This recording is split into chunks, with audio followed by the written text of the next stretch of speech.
কি হতে চাই অনুষ্ঠানে আপনাদের সকলকে স্বাগত জানাই। আমি দেবযানী। খাদ্য রসিক এবং ভোজন রসিক এই শব্দটার সঙ্গে যারা যুক্ত তারা প্রচণ্ড খেতে ভালোবাসেন, আর খেতে ভালোবাসেন না এরকম মানুষজন বোধহয় খুঁজে পাওয়া ভার।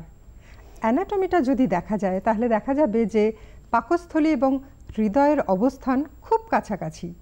পাকস্থলীকে জয় করে হৃদয়কে সন্তুষ্ট রাখা যায়, আর পাকস্থলী যদি একটুখানি আপসেট হয়ে যায় তাহলে তার চাপ পড়ে কিন্তু হৃদয়ে গিয়ে।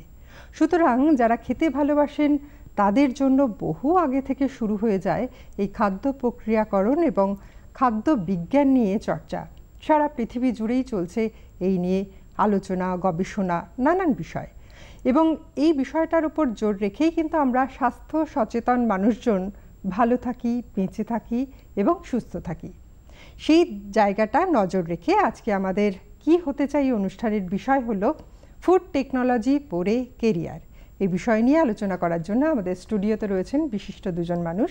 আমার পাশে রয়েছেন প্রফেসর উৎপল রায়চৌধুরী, প্রাক্তন বিভাগীয় প্রধান ফুড টেকনোলজি এবং বায়োকেমিক্যাল ইঞ্জিনিয়ারিং, যাদবপুর ইউনিভার্সিটি, বর্তমানে জিআইএসের উনি পড়াচ্ছেন। এবং তার পাশে রয়েছেন doctor professor Kakuli Bandyopadhyay, head food technology department, Guru Nanak institute of technology. আপনাদের দুজনকে স্বাগত জানাই আমাদের অনুষ্ঠানে।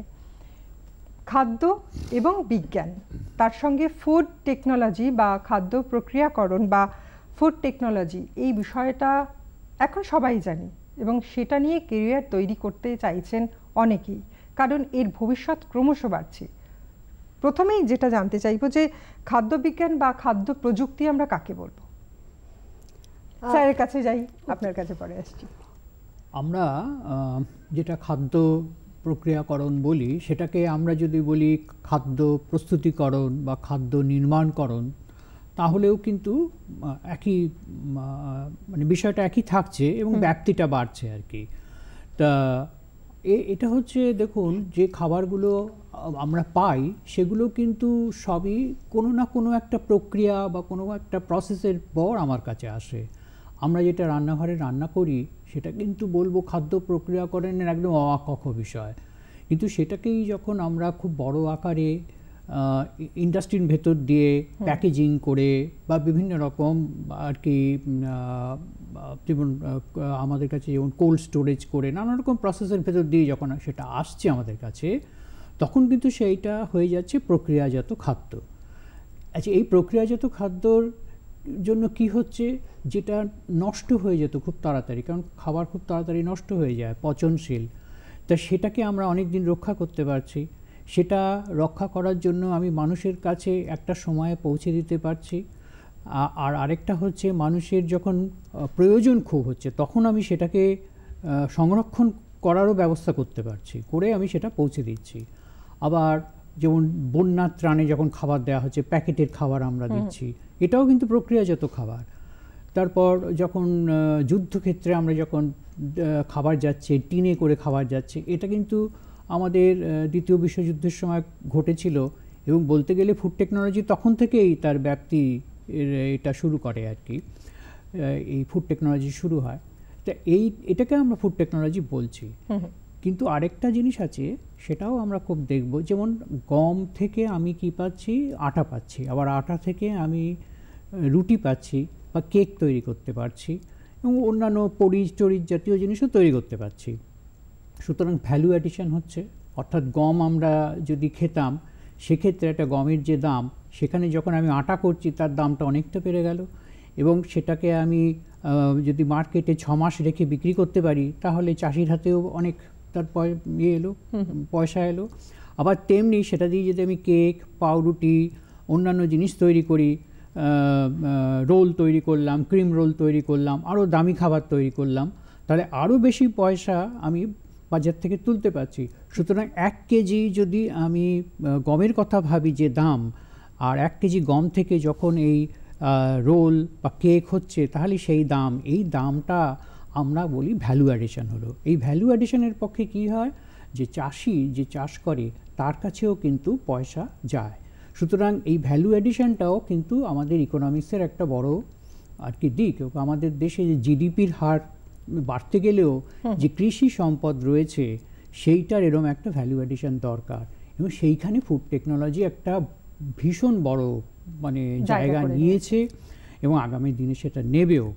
আর আরেকটা জিনিস হচ্ছে এই খাবারগুলোর প্রত্যেকেরই কিছু না কিছু পুষ্টি এবং স্বাস্থ্যগুণ রয়েছে, সুতরাং আগামী দিনে মানুষের স্বাস্থ্যের চাহিদা আরও বাড়ছে, সেক্ষেত্রেও কিন্তু ফুড টেকনোলজি একটা বড় জায়গা নিচ্ছে। এই স্বাস্থ্যের চাহিদা মেটানোর জন্যও কিন্তু এখানে একটা ভ্যালু অ্যাডিশন হচ্ছে। যেমন আজকে আমি যদি খুব দামি, ডাক্তার বলে দিলেন যে এই খাবার এটা খেতে হবে, বিভারেজটা খেতে হবে বা কিছু খেতে হবে, সেইটা কিন্তু আমি ওষুধের দোকানে পাচ্ছি, অথচ সেটা গম থেকে হয়েছে বা বার্লি থেকে হয়েছে বা কোনো একটা শস্যদানা থেকে হয়েছে। তাহলে সেই শস্যদানাটা ওষুধের মতো জিনিস হয়ে যখন যাচ্ছে, তাহলে কতটা ভ্যালু এডিশন হচ্ছে। সুতরাং সেক্ষেত্রে কি হচ্ছে যে অনেক বেশি আমি পাচ্ছি, ফুড টেকনোলজির জায়গা পাচ্ছি মানুষের স্বাস্থ্য এবং তার মানে আরও পুষ্টি এবং তার সঙ্গে ওয়েলনেস, অর্থাৎ আরও ভালোভাবে আমাদের জীবনটা কাটাবার যে উদ্দেশ্য সেটাকে সার্থক করার জন্য। মানে খাদ্য বিজ্ঞান প্রযুক্তির মধ্যে দিয়ে যখন আমাদের কাছে এসে পৌঁছচ্ছে, যখন খাদ্যটা আর আমাদের এই যে পঞ্চ ইন্দ্রিয়, তার মধ্যে অন্যতম ইন্দ্রিয় অবশ্যই জীব, যাকে ছাড়া আমাদের রসনা তৃপ্ত হয় না। তো সেই ছোট বাচ্চা সেও কিন্তু টেস্টটা বোঝে, ভালো জিনিস না হলে সে ঘ্যান ঘ্যান করে জানিয়ে দেয় যে খাবো না। ম্যাডাম, আপনার কাছে আসবে এই প্রশ্ন নিয়ে, যারা ফুড টেকনোলজি নিয়ে পড়ছে তাদের কোন কোন সাবজেক্ট পড়তে হয়? হ্যাঁ, খুব গুরুত্বপূর্ণ বিষয়। অবশ্যই উচ্চ মাধ্যমিকে তাদের সায়েন্স নিয়ে পড়তে হবে এবং ফিজিক্স এবং ম্যাথামেটিক্স কম্পালসারি সাবজেক্ট থাকতে হবে উচ্চ মাধ্যমিকে। তার সঙ্গে তাদের অন্য সাবজেক্ট থাকতে পারে, কেমিস্ট্রি বা কম্পিউটার সায়েন্স এই ধরনের, কিন্তু ফিজিক্স আর ম্যাথামেটিক্স মাস্ট উচ্চ মাধ্যমিকে। তারপরে জয়েন্ট এন্ট্রান্স বোর্ডের পরীক্ষার মাধ্যমে তারা চয়েস দিয়ে ফুড টেকনোলজিতে অ্যাডমিশন নিতে পারে। ফুড টেকনোলজিতে অ্যাডমিশন নেওয়ার পর প্রথম যে ফার্স্ট ইয়ারের যে কোর্সটা, সেটা সমস্ত ইঞ্জিনিয়ারিং স্ট্রিমের জন্যই এক, অর্থাৎ সেখানে বেসিক সায়েন্স তাদের ভিতটা তৈরি করা হয়, যেখানে তাদের ফিজিক্স, কেমিস্ট্রি, একটু ম্যাথামেটিক্স, তার সঙ্গে থাকে মেকানিক্যাল সায়েন্স, সেই সঙ্গে ইঞ্জিনিয়ারিং ড্রয়িং, শুধু তাই নয় basic electrical, basic electronics, basic নলেজগুলো দেওয়া হয় ফার্স্ট ইয়ারের লেভেলে। তারপরে স্টুডেন্ট যখন সে থার্ড সেমিস্টারে আসছে, তখন সে কোর সাবজেক্ট যেগুলো ফুড টেকনোলজির, সেগুলো সম্বন্ধে জানতে পারছে। তো সেই বিষয়গুলোর মধ্যে যেটা খুব গুরুত্বপূর্ণ বিষয়, সেটা হচ্ছে কেমিস্ট্রি অফ ফুড জানতে হবে তাদের, প্রোটিন কেমিস্ট্রি, তারপরে ফ্যাট কেমিস্ট্রি, কার্বোহাইড্রেটের কেমিস্ট্রি, এইগুলো জানতে হবে।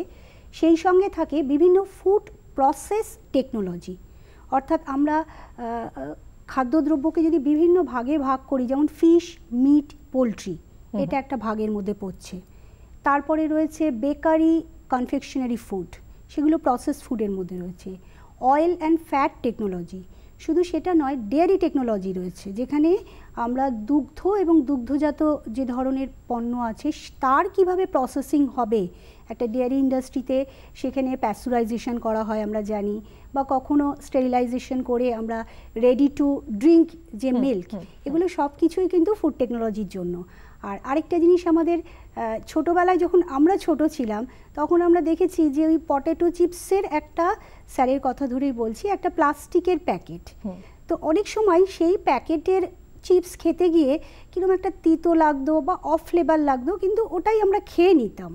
বাট এখন যদি আমরা দেখি যে ধরনের চিপসগুলো আমাদের হাতে এসছে, তার প্যাকেজিং এবং তার ফিনিশিং সম্পূর্ণভাবে ভ্যালু অ্যাড করা হচ্ছে, এবং তার টেস্টও অনেক, আমি টেস্ট মানে TEST দুটোর কথাই বলছি, আর একটা হচ্ছে জিভ, TASTE, দুটোর দিক থেকেই ভ্যালু অ্যাডিশন হচ্ছে। এবং আমাদের সেক্ষেত্রে যেটা বলা হয় যে অনেক সময় তেলে ভাজা জিনিস বেশি দিন পড়ে থাকলে পরে নষ্ট হয়ে যায়, তো সেই যে প্যাকেজিংটাই, প্যাকেজিং টেকনোলজিও কিন্তু এদের পড়ানো হয়, এদের একটা সাবজেক্ট। তেলে ভাজা থেকে এখন বলছে বেকড চিপস, হ্যাঁ বেকড চিপস, সেখানে আমার বেকিং পড়ানো হচ্ছে, বেকারি আছে আমাদের, ওদের একটা কোর্স আছে, এবং সেখানে থিওরি, ল্যাব, এবং এখন যেটা করা হচ্ছে ওদের প্রজেক্ট বেসড যে সাবজেক্টগুলো আছে, সেখানে ওদের ফর্টিফাইড ফুড কিভাবে জেনারেট করা যায়। অর্থাৎ স্যার যেটা বললেন, এখন ফুড মানে কিন্তু শুধুই শরীরে পুষ্টি নয়, ফুডটাকে এখন বলা হচ্ছে মানে কনজিউম করো ফুড অ্যাজ নিউট্রাসিউটিক্যাল, মানে যেখানে নিউট্রিশন আর ফার্মাসিউটিক্যাল দুটো ব্লেন্ড হয়ে যাচ্ছে। আমি একটা খাবার খাচ্ছি যেটা আমার ওষুধের কাজও করছে, আমি একটা খাবার খাচ্ছি যেটা আমার কোলেস্টেরল লেভেলকে কন্ট্রোল করছে বা কখনো কমাচ্ছে। তো এই দিক দিয়ে ফুডের কিন্তু দিকটা অনেক চেঞ্জ হচ্ছে এবং এখন আমরা মডিফাইড ফুড প্রোডাক্টে যাচ্ছি। তো এগুলো আমরা প্রজেক্টের মাধ্যমে স্টুডেন্টদের শেখাই বা তাদের ল্যাবের বিভিন্ন কোর্সের মাধ্যমে করা হয়। এ বাদেও আরও অনেক কোর্স আছে, যেমন মাইক্রোবায়োলজি, ফুড মাইক্রোবায়োলজি। কারণ আমরা জানি যে ফুড, একটা খাবার নষ্ট হয়ে যাওয়ার পেছনে একটা মেন কারণ হচ্ছে মাইক্রোবায়াল অ্যাটাক। তো সেটার জন্য ফুড মাইক্রোবায়োলজি শিখতে হবে, বায়োকেমিস্ট্রি পড়তে হবে, তারপরে মাইক্রোবায়াল টেকনোলজি বা বায়োটেকনোলজি যেটা বলা হয়, এটাও একটা ফুড টেকনোলজির বড় কোর্স। কারণ ডিসিপ্লিনারি কোর্স, তো একটা ছেলে বা মেয়ে যখন ফুড টেকনোলজি পড়ে বেরোচ্ছে তার কিন্তু নলেজটা অনেকটা বেড়ে যাচ্ছে, অনেকগুলো সাবজেক্ট সম্বন্ধে তাদের একটা ধারণা হচ্ছে।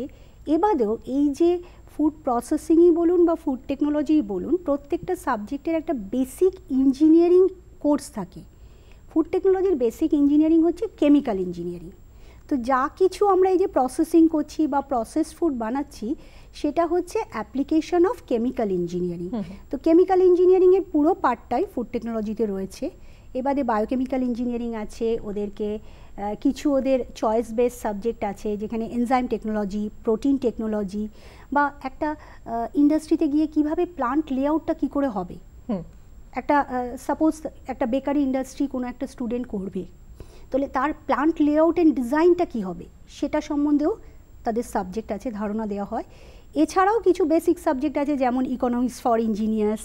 একজন ইঞ্জিনিয়ার হতে গেলে তাকে সব কিছু জানতে হবে, তাকে কম্পিউটার সায়েন্স জানতে হবে। এবং এখন আমাদের যে সাবজেক্টগুলো আমরা নতুন অ্যাজ পার এআইসিটির নর্ম অনুযায়ী আমাদের কারিকুলামে যে মডিফিকেশানগুলো হচ্ছে, যে একজন ফুড টেকনোলজিস্ট সে শুধুই ফুড প্রসেসিং জানবে তা নয়, তাকে কিছু সফটওয়্যার ডেভেলপমেন্টও জানতে হবে, তাকে কিছু ইলেকট্রনিক্স সম্বন্ধেও জানতে হবে। ভবিষ্যতে সে একটা প্রোটোটাইপ বা একটা ছোট মেশিন বানাতে পারে, যে মেশিনটা ইনস্ট্যান্টলি আমি তাতে যদি খাবার দিই, ও ডিটেক্ট করে দেবে যে তাতে কোনো অ্যাডাল্টেরেন্স আছে কিনা, ভেজাল আছে কিনা। আচ্ছা, কারণ আমরা জানি যে আমাদের এখন বর্তমান সোসাইটির একটা মেন অসুখ, আমি অসুখই বলছি, সেটা হচ্ছে অ্যাডাল্টারেশন।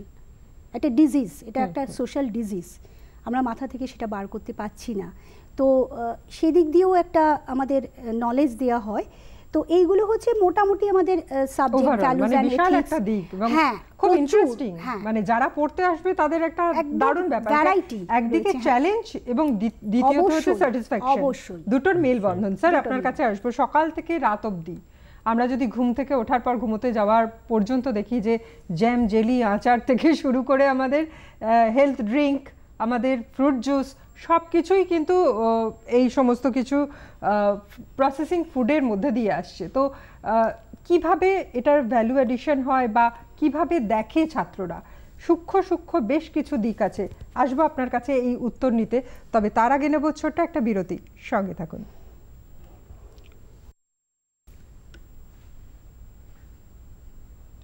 বিরতির পর ফিরে আসি আপনাদের সকলকে সাথে নিয়ে। কি হতে চাই এই অনুষ্ঠানে, কি হতে চাই অনুষ্ঠানে আজকে আমরা আলোচনা করছি ফুড টেকনোলজি নিয়ে পড়ে কেরিয়ার। বিরতিতে যাওয়ার আগে একটা প্রশ্ন ছিল যে সকাল থেকে রাত অবধি আমরা যা কিভাবে ভ্যালু অ্যাডেড হয় এবং ছাত্ররা কিভাবে সেই পড়াশোনাটা করে পরবর্তীকালে তাদের চাকরি জীবনে সেটাকে কাজে লাগাতে পারে। স্যার, আপনার কাছে ছিল প্রশ্ন। হ্যাঁ, এটাই আর কি মূল উদ্দেশ্য এখন যেটা আমরা ফুড টেকনোলজি বলি। তার কারণ হচ্ছে ফুড টেকনোলজি এখন ইন্ডাস্ট্রির আমরা চাইছি সেখানে ভ্যালু অ্যাডিশন করে আরও বেশি করে আমি সেটাকে মানুষের কাছে পৌঁছে দেওয়া এবং ব্যবসা বাড়ানোর জন্য যে আর কি প্রক্রিয়া, সেটা আমাদের জানতে হবে। তা সেখানে প্রযুক্তির ব্যবহার আমাদের করতে হবে। তা সেই প্রযুক্তিগুলোকে কীরকমভাবে আমরা করব, যেমন আমি খুব সিম্পল বলছি, যেটা যে আমি যদি একটা চাপাটি তৈরি করি, তা চাপাটিটা বাড়িতে আমরা কি করবো, অনেক সময় চাপাটিটা খেয়ে নেবো, কেন চাপাটিটা খারাপ হয়ে যাবে, খুব হলে আমি ফ্রিজে রাখতে পারি। সুতরাং আমি যদি ফ্রিজে দুদিনও রাখি, আমার কাছে কিন্তু একটা ভ্যালু অ্যাডিশন হলো। কিন্তু এটাকে আমি যদি বড় আকারে করতে চাই, তাহলে সেই চাপাটিকে কিন্তু আমি ওভাবে বানালে হবে না, আমাকে একসাথে প্রায় কয়েক হাজার চাপাটি তৈরি করতে হবে, সেটা টান হিসেবে আমি তখন করব।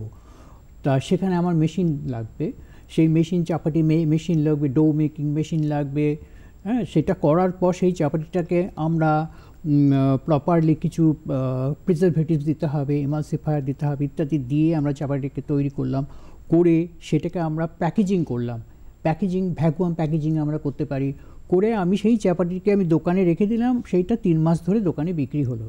তাহলে এই যে আমি একটা টাইম পেয়ে গেলাম, যে অর্থাৎ 3 মাস ধরে বিক্রির যে ক্রেডিট টাইম, এই ক্রেডিট মার্কেটটা হচ্ছে আমাদের কাছে একটা বিরাট জায়গা। যেমন দেখবেন এখন সব বিজনেসম্যানরাই বলে যে আমি কি করলে বেশি দিন রেখে, অর্থাৎ ক্রেডিট মার্কেটের প্রোডাক্টটা রেখে আমি বিক্রি করতে পারবো। আমি যদি টমেটো বিক্রি করি তাহলে দেখবেন টমেটোটা বিক্রি করলাম হয়তো 10 টাকা, 20 টাকা, 15 টাকা কি এরকম একটা দামে, কিন্তু টমেটোর সিজন শেষ হয়ে গেলে আর টমেটো পাওয়া গেল না। কিংবা আমি দেখেছি আমি একবার বাঁকুড়াতে গিয়ে দেখলাম খেতে সব টমেটো পড়ে আছে, ওটা বলছি যে ওটা নিয়ে যে বাজারে বিক্রি করব সেই পয়সাটাও তাদের কাছে আসবে না। এখন এইখানেই হচ্ছে গিয়ে যদি আমি টমেটো নিয়ে আমি পাল্প তৈরি করে ফেলি এবং সেই পাল্পটা আমি প্রিজার্ভ করে যদি রেখে দিই 6 মাস পর্যন্ত, তাহলে সেই পাল্পটা আমি বাজারে বিক্রি করতে পারবো এবং সেই পাল্প থেকে কিন্তু টমেটো, ওই কেচাপ, পিউরি এগুলো তৈরি হবে বা অন্যান্য প্রোডাক্ট তৈরি হবে। সুতরাং এইগুলো হচ্ছে ভ্যালু অ্যাডিশন। তো তখন আমি কি করছি, পাল্প তৈরি করতে পাল্প এক্সট্রাকশন লাগবে, পাল্পার লাগবে, টমেটোর সঙ্গে আরও কিছু ইনগ্রেডিয়েন্টস মেশাতে হবে, তারপর আমার ইভাপোরেটর লাগবে, যেটা কাকুলি বললো যে কেমিক্যাল ইঞ্জিনিয়ারিং সাবজেক্টগুলো বুঝতে হবে, যে ইভাপোরেট করে আমি সেটাকে কনসেন্ট্রেট করলাম, কনসেন্ট্রেশনের পর সেইটাকে আমি প্রপার পাল্পিং মেশিনে ওর থেকে যেগুলো আঁশফাঁস থাকলো সেগুলোকে বার করে দিলাম, করে আমি সেই পাল্পটাকে অনেক পিউরিফাই করলাম যাতে সেটা ইন্ডাস্ট্রির পক্ষে সুবিধা হয়। তা এইগুলো আমরা বলি যে ভ্যালু অ্যাডিশন। অর্থাৎ ভ্যালু অ্যাড করতে গেলে আমার টেকনোলজির ব্যবহার করতে হবে এবং সেই টেকনোলজিটা হচ্ছে কি, সেইটা আমাকে ফুড টেকনোলজিতে পড়তে হবে। এখন সেখানে আমি কি করছি, যেমন কী মেশিন ব্যবহার করতে হবে, কোন মেশিন কি কাজে লাগে এবং সেইটা দিয়েই যে প্রোডাক্টটা হবে সেইটা কি অবস্থায় আসবে, তার পরের স্টেজে কোন মেশিন লাগবে যাতে সেটাকে আবার পরবর্তী তার ভ্যালু অ্যাডিশনের প্রসেসগুলো করতে পারে। এইভাবে প্রত্যেকটা ইউনিট যখন আমি যোগ করে দিচ্ছি, ইউনিট 1, ইউনিট 2, ইউনিট 3, তখন একটা টোটাল প্লান্ট আমি পাচ্ছি। ঠিক স্যার, আপনি যেটা বললেন যে ভ্যালু অ্যাডিশনের জন্য যাতে এটা প্রিজার্ভ থাকে তার জন্য কেমিক্যাল মেশানো হয় বা এটা শরীরের পক্ষে কতটা ঠিক এবং কি পরিমাণ মেশানো উচিত সেটাও কি এটার মধ্যে আসছে? এইটা আমাদের সমস্ত দেশেই, সারা পৃথিবীতেই কতগুলো গাইডলাইন আছে, সেই গাইডলাইন অনুসারে কিন্তু আমরা এটা মানে ব্যবহার করার সুযোগ পাই। যেমন আমাদের ইন্ডিয়াতে আছে food safety and standards authority of India. এরা কি করছে, এরা বলে দিচ্ছে যে কোন প্রিজারভেটিভ কতটা ব্যবহার করা যাবে, তা সেইগুলো কিন্তু পারমিসিবল, অর্থাৎ সেটা আমি ব্যবহার করতে পারি।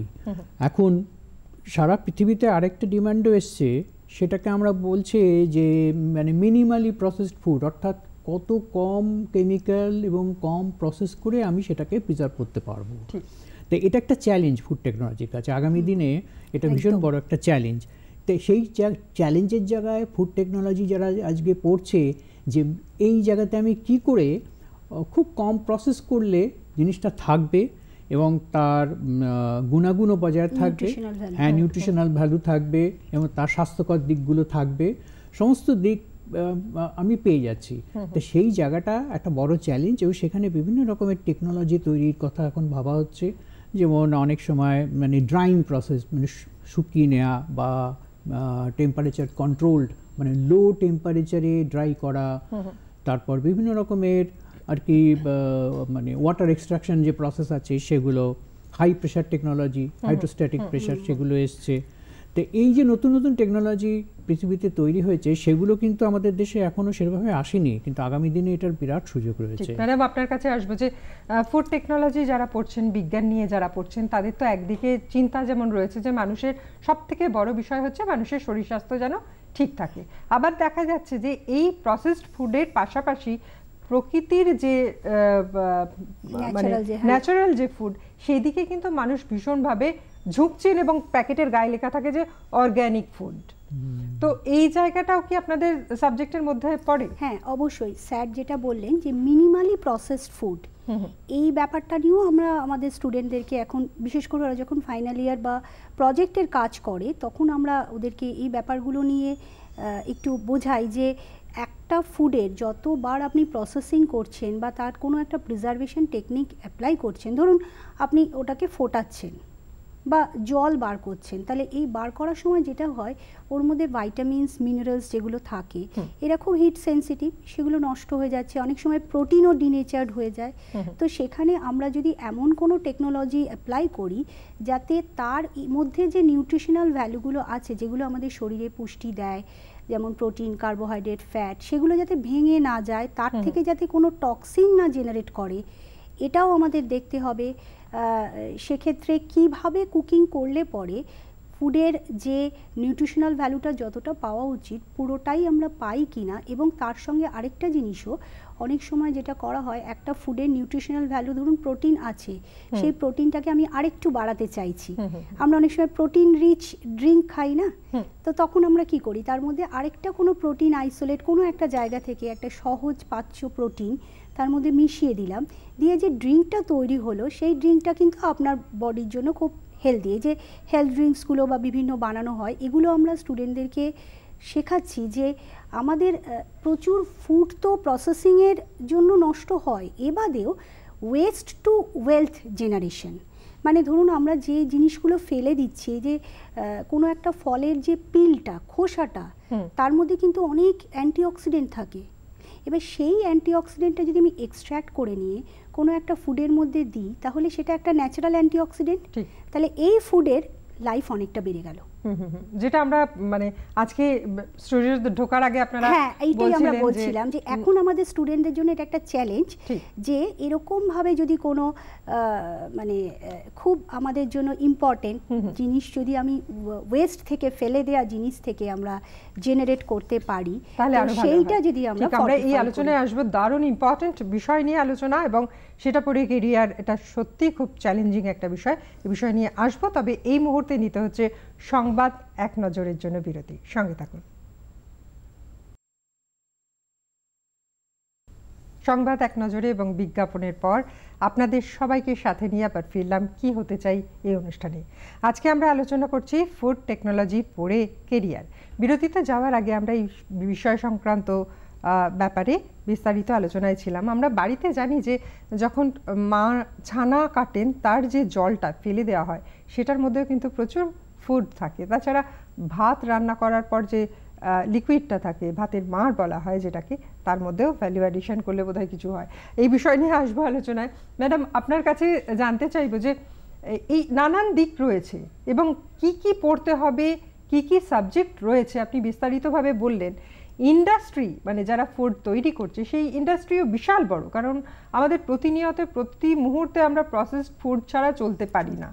তো সেই জায়গায় দাঁড়িয়ে যারা স্টুডেন্ট রয়েছে তাদের সঙ্গে ইন্ডাস্ট্রির কিভাবে মেলবন্ধন করেন আপনারা? খুব গুরুত্বপূর্ণ বিষয়, কারণ যখনই কোনো ইঞ্জিনিয়ারিং এই ধরনের ফুড টেকনোলজি বা ফুড প্রসেসিং টেকনোলজি সম্বন্ধে পড়ানো হচ্ছে, সেখানে স্টুডেন্টদের সঙ্গে ইন্ডাস্ট্রির একটা ডিরেক্ট যোগাযোগ করানোর ভীষণ বড় দায়িত্ব আমাদের আছে। এই জায়গায় আসবো, আপনাদের দায়িত্বের কথা শুনবো। ইতিমধ্যে চলে এসেছেন আমাদের সঙ্গে একজন বন্ধু, চলে যাবো তার কাছে। হ্যালো হ্যালো হ্যাঁ, আমি পানিহাটি থেকে শুভময় চক্রবর্তী বলছি।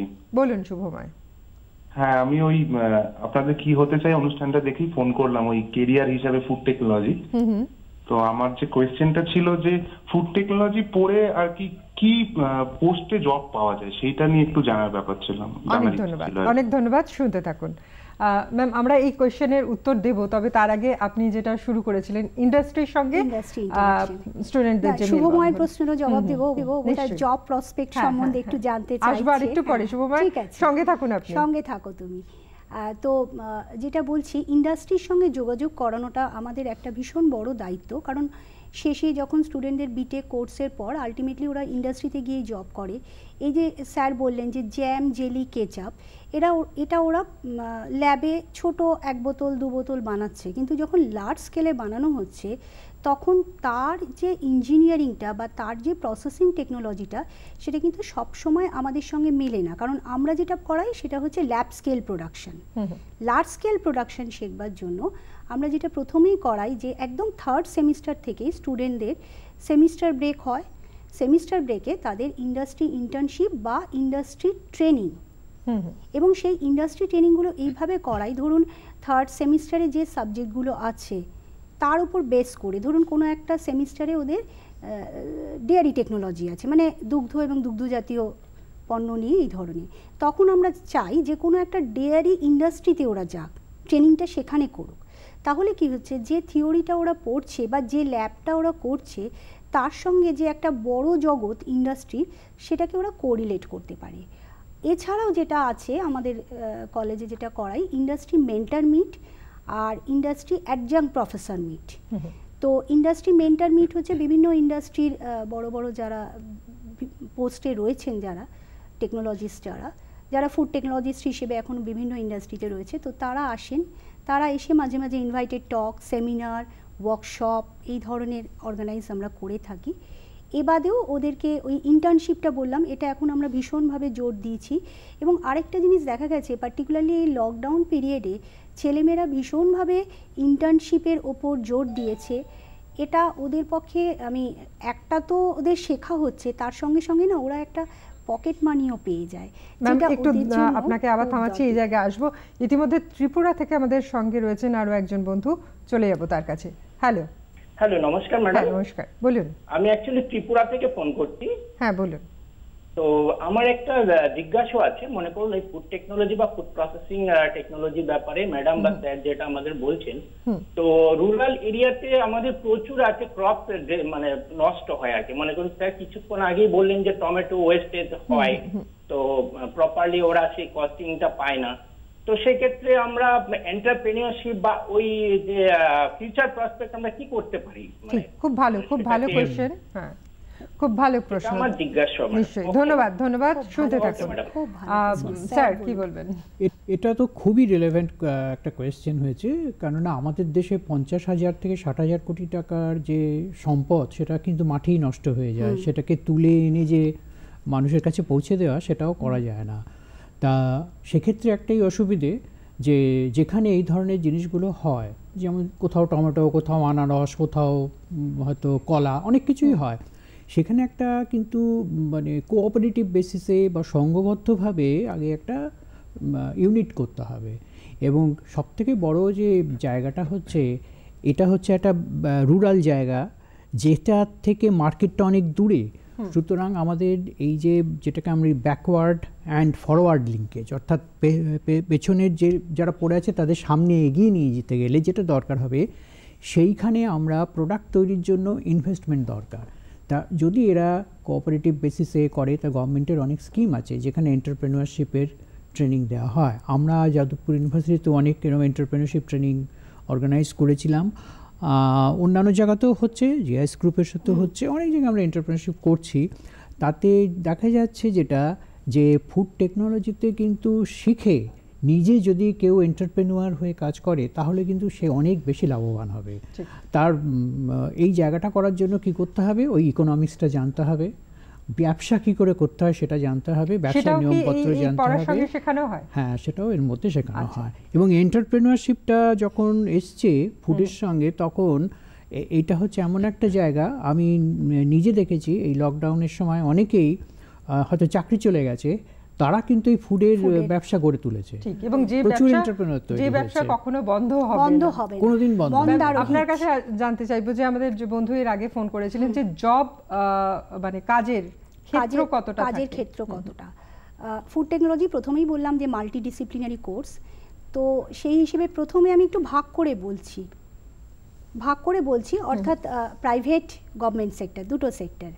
এন্টারপ্রেনিয়রশিপ একটা বড় দিক, সেটা আমি প্রথমেই বললাম যে এন্টারপ্রেনিয়রশিপ ডেভেলপমেন্ট প্রোগ্রাম ছাড়াও, নিজেকে এন্টারপ্রেনিয়র বা স্বনির্ভর করা ছাড়াও প্রাইভেট যে জায়গাগুলোতে চাকরি পেতে পারে, সেগুলো হচ্ছে বিভিন্ন বেকারি ইন্ডাস্ট্রি আছে, যেখানে বিস্কিট, কুকিজ, ব্রেডস এগুলো বানানো হয়। এছাড়াও হচ্ছে ডেয়ারি ইন্ডাস্ট্রি, ডেয়ারি মানে দুগ্ধ এবং দুগ্ধজাতীয় পণ্য সবই, পনির আছে, আরও যা আছে, চিজ, তো সেই ইন্ডাস্ট্রিগুলোতে চাকরি পেতে পারে। এবং পোস্টগুলো হচ্ছে প্রথম থেকে ট্রেনিং হিসেবে যোগ দেয়, তারপরে ওরা ফুড টেকনোলজিস বা ফুড প্রসেসিং ইনচার্জ, বা অনেক সময় ওরা R&Dতে কাজ করে। তো এছাড়াও রয়েছে আপনাদের বেকারি, ডেয়ারি ছাড়াও বিভিন্ন ধরনের বেভারেজ ইন্ডাস্ট্রি। বেভারেজ বলতে সফট, হার্ড দুটোই। এবার যদি আমি কার্বোনেটেড নন কার্বোনেটেড হতে পারে, মানে অ্যালকোহলিক বিশাল একটা বেভারেজ দিক হতে পারে, রয়েছে। নন অ্যালকোহলিক বেভারেজ হতে পারে। এছাড়াও এখন যেটা হচ্ছে মিনারেল ওয়াটার ইন্ডাস্ট্রি, এখানেও কিন্তু ফুড টেকনোলজিস্টের দরকার রয়েছে। এবং একটু আগেই আমার যিনি ফোন করেছিলেন তাকে বলছি যে আমাদের স্টুডেন্টদের এখন দেখা যাচ্ছে যে এই 2019 পাস আউটেরই কিছু স্টুডেন্ট তারা নিজেরা স্বনির্ভর হয়েছে, নিজেদের একটা বেকারি ইন্ডাস্ট্রি খুলেছে, আমি নামটা বলছি না, তো নিজেদের একটা কেকের কোম্পানি খুলেছে এবং সেটা এস্টাবলিশড। এবারে এই সেমিস্টারেই যেমন 2020 পাস আউটের একজন স্টুডেন্ট, সে নিজের একটা মিনারেল ওয়াটার ট্রিটমেন্ট প্লান্ট খুলে ফেলেছে, তো সে এখন চাকরি দিচ্ছে অন্যকে।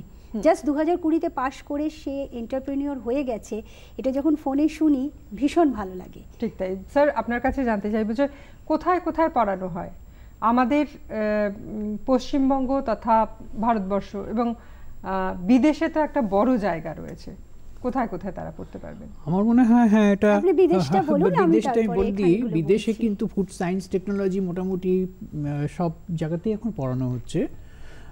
যে কোনো ইউনিভার্সিটির যদি আমি ওয়েবসাইট খুলি আমি দেখব সেখানে ফুড সায়েন্স টেকনোলজিটা রয়েছে, কিন্তু তার সঙ্গে নতুন কিছু কিছু এরিয়া আসছে, যেমন নিউট্রাসিউটিক্যালস এরিয়া আসছে, তারপর ওয়েলনেস একটা এরিয়া আসছে, তারপর মানে যেটা খুব বড় একটা জায়গা আসছে সেটা হচ্ছে ফুড সেফটি, অর্থাৎ কতটা নিরাপদ খাবার। এবং এই আমাদের যে করোনা অতিমারি যেটা আমরা পাস করছি, আগামী দিনে কিন্তু ফুড টেকনোলজির একটা বিরাট মানে জায়গা হচ্ছে ফুড সেফটি ইস্যুগুলো। আমরা প্যাকেজিং যখন করছি, খাবারটা তৈরি করছি, খাবারটা দিচ্ছি, ডেলিভারি দিচ্ছি, সব জায়গায় কিন্তু এই ফুড সেফটি ইস্যুটা আসছে। তা সেখানে এখন সমস্ত ইউনিভার্সিটিগুলো যদি আমরা দেখি সেখানে এই স্কোপগুলো রয়েছে।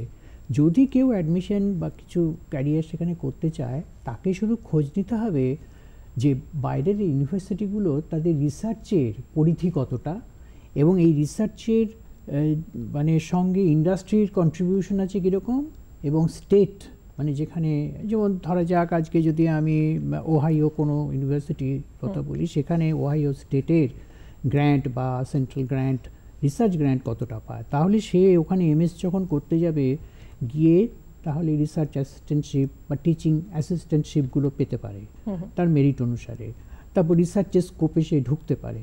সুতরাং সে সেইটা করলে তবে কিন্তু সে ধরুন ফুড টেকনোলজিতে সেখানে চাকরিও পেতে পারে। এখন অনেক জায়গাতেই রিসার্চের গ্র্যান্ট অনেক রকম নতুনভাবে এসছে, যেটা কাকুলি বলছিল, সেইটা হচ্ছে ওই ফুড সেফটির ওপর প্রচুর সফটওয়্যার ডেভেলপমেন্ট, এই কাজটাও এখন এসছে আর কি। ম্যাম, আপনার কাছে আসবো যে আপনার ছবি কিছু আছে, সেটা দেখতে দেখতে যদি আমাদের একটুখানি বলেন যে আমাদের এখানে পশ্চিমবঙ্গ এবং ভারতবর্ষে কোথায় কোথায় এই ফুড টেকনোলজি পড়ানো হয়, বা এটা পশ্চিমবঙ্গ দিয়ে শুরু করছি। তো বিটেক যেখানে পড়ানো হয়, আমাদের প্রথমেই রয়েছেন স্যার জানেন, সেখানে food technology and biochemical engineering Jadavpur university. এছাড়াও আছে food and agricultural engineering IIT Kharagpur. এগুলো কিন্তু অনেক দিন ধরে এস্টাবলিশ, তাই তো স্যার? যাদবপুরে অনেক বছর হয়ে গেছে। তো এছাড়াও আমাদের ওয়েস্ট বেঙ্গলে 3টে যে প্রাইভেট ইঞ্জিনিয়ারিং কলেজ আছে, তার মধ্যে রয়েছে techno India salt lake campus, এছাড়া রয়েছে হলদিয়া ইনস্টিটিউট অফ টেকনোলজি এবং গুরু নানক ইনস্টিটিউট অফ টেকনোলজিতে ফুড টেকনোলজিতে বিটেক ডিগ্রি দেওয়া হয়। আর যদি ভারতবর্ষে বলি, পশ্চিমবঙ্গের বাইরে যাই, ভারতবর্ষে আমার সিইউতে আছে, সিইউতে যদি ওটা আছে অয়েল টেকনোলজি। এছাড়া ভারতবর্ষে আছে NIFTEM, national institute of food technology entrepreneurship and management, এটা হচ্ছে হরিয়ানাতে। তারপরে রয়েছে Sant Longowal institute of engineering and technology, এটা পাঞ্জাবে আছে। এছাড়া রয়েছে আমাদের IICPT, Indian institute of crop processing technology, Thanjavur. এছাড়া মুম্বাইতে আছে আইসিটি মুম্বাই। এগুলো হচ্ছে ভারতবর্ষের বিভিন্ন জায়গায় এবং খুব এগুলো নাম করা। এছাড়াও অন্যান্য জায়গায়ও আছে আরও। কত দিনের কোর্স এটা?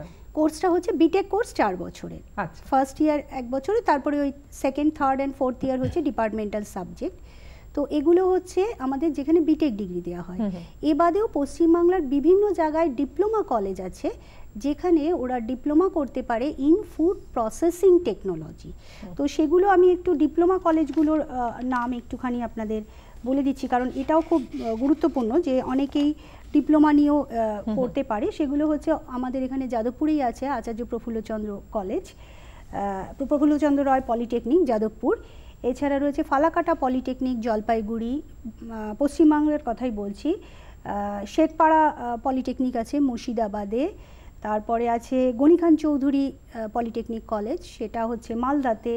নদিয়ায় আছে আমাদের মীরমোহন মোহনলাল পলিটেকনিক কলেজ, রিসেন্টলি হয়েছে ডায়মন্ড হারবারে একটা পলিটেকনিক কলেজ। এই সব জায়গায় কিন্তু ফুড প্রসেসিং টেকনোলজিতে ডিপ্লোমা নিয়েও পড়তে পারে ছেলে। স্যার আপনার কাছে আসবো, ফুড টেকনোলজি বা আমরা যদি বলি খাদ্য বিজ্ঞান, খাদ্য প্রযুক্তি, এসব পড়ার পরেও কিন্তু একটা বড় জায়গা থেকে যায়, সেটা হচ্ছে সামাজিক দায়বদ্ধতা।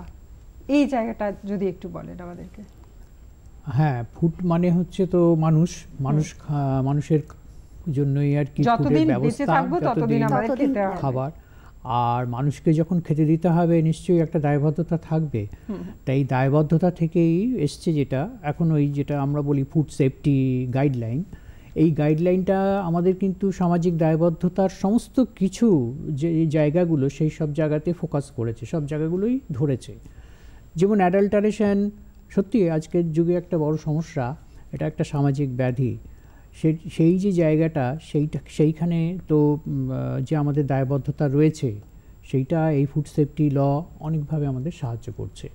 তা এখন ফুড সেফটি অফিসার বা ফুড সেফটি যারা আর কি অ্যানালিটিক্যাল অফিসার বা অ্যানালিসিস করে বা অ্যানালিস্ট, এই ধরনের পোস্ট কিন্তু ক্রিয়েট করা হয়েছে রাজ্য এবং কেন্দ্রীয় সরকারের বিভিন্ন দপ্তরে।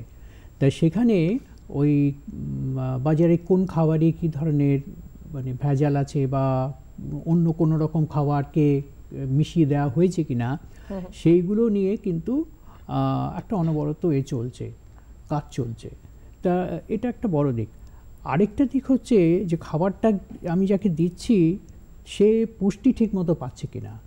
আজকে সেটা কিন্তু বাচ্চাদের খাবার আমি বলতে পারি, তারপর যারা বয়স্ক অসুস্থ লোক তাদের জন্যও বলতে পারি, আবার মহিলা প্রেগন্যান্ট তার জন্যও বলতে পারি। সুতরাং একটা সামাজিকভাবে সমস্ত মানুষের প্রয়োজনে কিন্তু আমাদের দরকার আছে যে কতটা ক্যালোরি, কতটা নিউট্রিশন, কতটা তাকে আমি স্বাস্থ্যের দিক থেকে নিরাপদ করতে পারি। আজকে একটা জিনিস দেখুন, যে যখন আমাদের দেশে মৃত্যুর হার অত্যন্ত কম হয়েছে এবং সেদিক থেকে করোনা খুব প্রবল আকার নিতে পারেনি, তাহলে এখানে খাবারের কি ভূমিকা আছে? আমাদের যে ট্র্যাডিশনাল ডায়েট বা ট্র্যাডিশনাল যে আমাদের কুকিং হ্যাবিটস, আমাদের যে ট্র্যাডিশনাল মেথডস, আমরা যেসব মশলা টশলা ব্যবহার করি, এগুলোর মধ্যে কিছু আছে কি? এটা নিয়ে একটা প্রশ্ন আছে, কিন্তু এটা নিয়ে চিন্তা ভাবনা করার জায়গা রয়েছে, মানে খাবার নিয়ে ভাবার আছে আর কি। তা সেই ভাবার জায়গাটা হচ্ছে এই ফুড টেকনোলজি। তো সেই খাবারের দায়বদ্ধতা সেখানেও একটা আসছে। আচ্ছা, আরেকটা দায়বদ্ধ ব্যাপার হচ্ছে, আমরা স্যার এই দায়বদ্ধতার কথায় আসছি, ইতিমধ্যে আমাদের সঙ্গে চলে এসেছেন আর একজন বন্ধু, চলে যাব তার কাছে। হ্যালো হ্যালো, নমস্কার, বলুন, শুনতে পাচ্ছি। আচ্ছা স্যার, আমার মেয়ে, আমার নাম সুরজিৎ। কে বলছেন একটুখানি বলে নিন, কে বলছেন, কোথা থেকে বলছেন? আমার নাম সুরজিৎ কুন্ডু, আমি নর্থ ক্যালকাটা উল্টোডাঙ্গাতে থাকি। বলুন।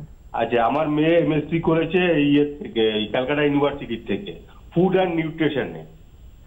আচ্ছা, তা ফুড অ্যান্ড নিউট্রিশন এমএসসি করেছে, আর তার সঙ্গে ও কি চাকরি পেতে পারে এই ইন্ডাস্ট্রিতে, ফুড অ্যান্ড টেকনোলজি ইন্ডাস্ট্রিতে?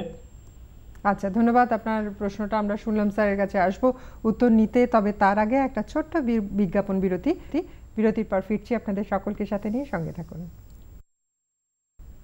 বিরতির পর ফিরে আসি আপনাদের সকলকে সাথে নিয়ে। কি হতে চাই এই অনুষ্ঠানে আজকে আমরা আলোচনা করছি ফুড টেকনোলজি পড়ে কেরিয়ার। বিরতিতে যাওয়ার আগে আমাদের এক বন্ধু ছিলেন ফোনে, তার উত্তর দিয়ে শুরু করব। স্যার।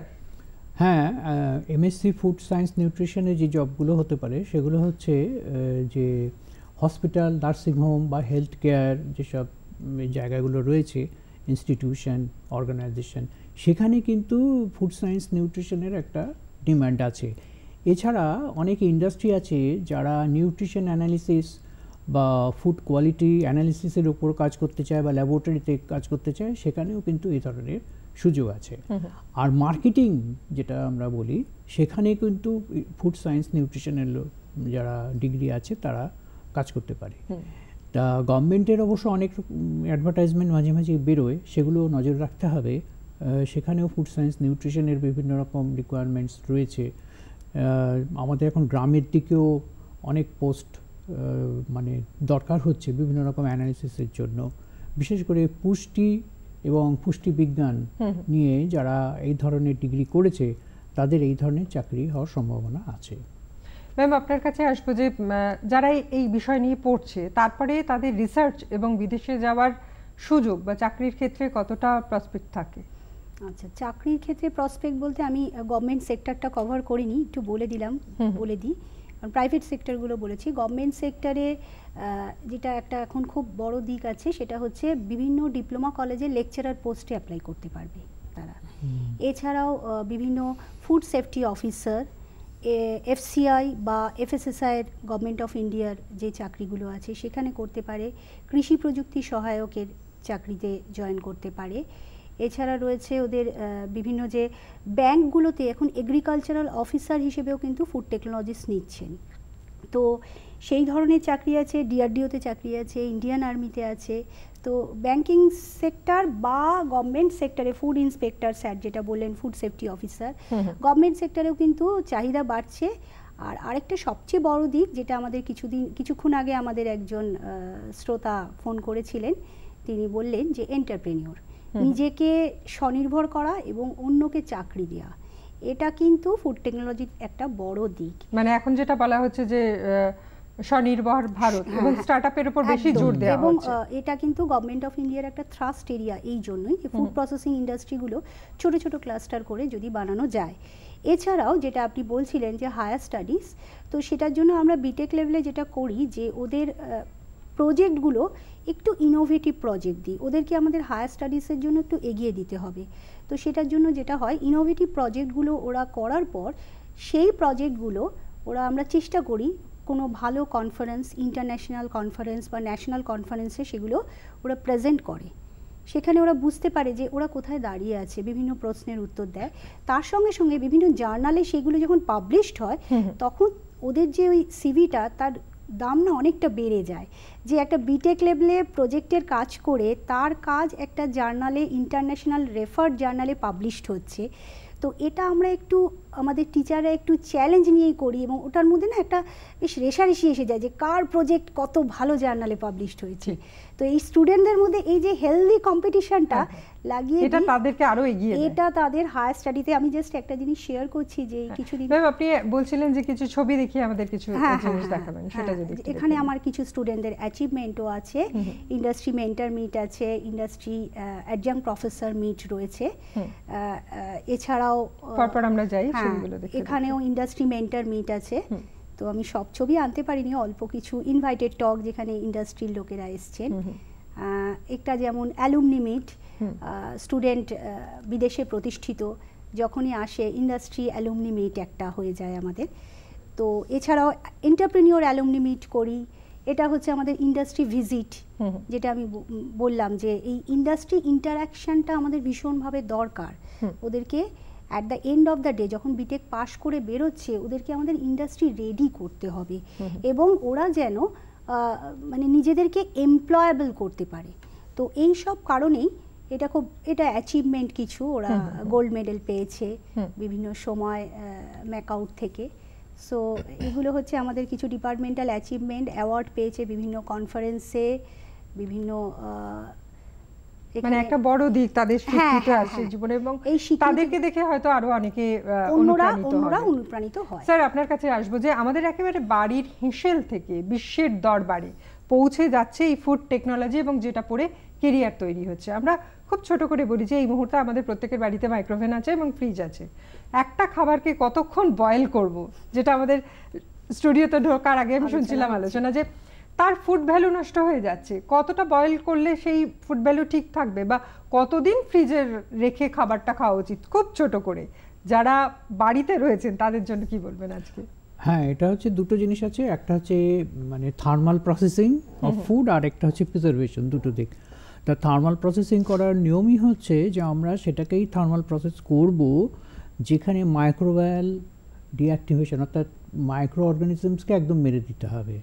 তা সেক্ষেত্রে যেটা আমরা স্টেরিলাইজেশন প্রসেস বলি সেটা 121 ডিগ্রি সেন্টিগ্রেড করতে হয়, মানে 1 অ্যাটমসফিয়ারিক প্রেশার দিয়ে, যেটা আমরা এতে করতে পারি, ওই প্রেশার কুকারে করতে পারি। তা প্রেশার কুকারে করলে কিন্তু আমি যদি ওইটা 3-4টে মানে 2 বা 3টে যদি ওই হলো সাউন্ড হওয়ার পর আমি যদি ওটাকে নাবিয়ে নেই, তাহলে কিন্তু আমার যে কুকটা হলো সেটা আমি বলতে পারি যে স্টেরিলাইজড, এবং সেইটাকে আমি খেতে পারি। এখন ধরো যে এমন একটা জিনিস আমি করলাম যেটা আগেই খারাপ হয়ে গেল, তার টেক্সচার খারাপ হয়ে গেল, তার প্রোটিন ব্রেক করে গেল, কার্বোহাইড্রেট নষ্টগুলো ব্রেক করে গেল, তো সেক্ষেত্রে কিন্তু আমরা ওইভাবে তো করতে পারবো না। সেক্ষেত্রে আমাকে তখন কি করতে হবে, যে স্টিম দিয়ে সেটাকে করতে হবে। সেগুলোর জন্য রিটর্ট স্টিম টাইপের জিনিস দিয়ে আমাদের করতে হয়, সেগুলো আমরা অনেকটা করি। যেটা আমরা করি ধরা যাক ওই যে সর্ষে বাটা দিয়ে যখন আমরা ইলিশ মাছটা ভাপা করি, তখন কিন্তু আমরা ওইভাবেই করি, এবং তাতে ইলিশ মাছের গুণাগুণটাও ঠিক থাকে, আবার স্টেরিলাইজডও হচ্ছে। এই যে ইলিশ মাছটা স্টেরিলাইজড হলো, এর কিন্তু মোটামুটি এই যে নিয়ম করে খাওয়া, এটা কিন্তু খুব হেলদি জিনিস, কারণ আমি কুক করলাম না, আমি অয়েলও আমি দিলাম না। ইলিশ মাছের যে অয়েলটা সেটা ওমেগা ফ্যাটি অ্যাসিডস ভর্তি আছে, সেটাও আমি ব্যবহার করতে পারছি। সেইটা আমি খাওয়ার পর এবার প্রশ্ন হলো ইলিশ মাছটাকে আমি ফ্রিজে রেখে দেবো। এইখানে একটা গুরুত্বপূর্ণ ব্যাপার আছে, ফ্রিজ যে টেম্পারেচার, সেই টেম্পারেচারে এই যে স্যাচুরেটেড ফ্যাট, এদের মধ্যে অনেক রকম রিয়াকশান হয়ে যাওয়াতে কী হবে, যখন আমি পরে আনবো দেখবো কিছু র্যান্সিড হয়েছে, কিছু টেস্টের চেঞ্জ হয়েছে, টেক্সচারেরও চেঞ্জ হয়ে গেছে। তো সেক্ষেত্রে আমাকে রাখতে গেলে একদিনের বেশি আমি ইলিশ মাছটা রাখতে পারবো না, পরের দিন হয়তো একটু গরম টরম করে খেতে পারি, এর থেকে বেশি কিছু করতে পারবো না।